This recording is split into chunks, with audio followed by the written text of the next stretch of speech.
નમસ્કાર મિત્રો, આજનો જે આપણો ટોપિક છે એ ટોપિકનું નામ છે ફાઇનાન્શિયલ પ્લાનિંગ. બહુ જ સરસ ટોપિક છે અને ખૂબ જ ઉમદા ટોપિક છે. પણ ફાઇનાન્શિયલ પ્લાનિંગ વિશે આપણે એક વસ્તુ સમજીએ કે ભાઈ ફાઇનાન્શિયલ પ્લાનિંગ શા માટે કરવું જોઈએ, ફાઇનાન્શિયલ પ્લાનિંગના શું ફાયદા છે અને ફાઇનાન્શિયલ પ્લાનિંગ કઈ રીતે કરાય. આજે આપણે ત્રણેય વિશે બહુ સરસ માહિતી હું તમને આપીશ, ધ્યાનથી સમજજો. ફાઇનાન્શિયલ પ્લાનિંગનો એક થંબ રૂલ છે. દરેક ઇન્વેસ્ટમેન્ટનો એક રૂલ હોય છે. રૂલ શું હોય છે અને રૂલ શા માટે હોય છે? રૂલ બીજું કશું જ નહીં, પણ આપણને ગેરંટી તો નથી આપતા, બટ ડિસિપ્લિન જરૂર આપે છે. ચાહે પર્સનલ લાઈફ હોય કે પ્રોફેશનલ લાઈફ હોય, એવી જ રીતે ફાઇનાન્શિયલ પ્લાનિંગમાં પણ રૂલ કામ આવતા હોય છે.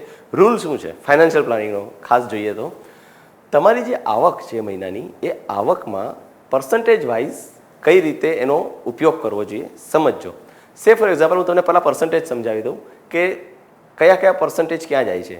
તમારી આવકનો 30% ભાગ તમારા ખર્ચામાં જવો જોઈએ, 30% ભાગ તમારા ઈએમઆઈમાં જવો જોઈએ, 10% ભાગ તમારી લાઇફસ્ટાઇલ મેન્ટેનન્સમાં જવો જોઈએ અને 30% તમારી ફરજિયાત બચત થવી જોઈએ.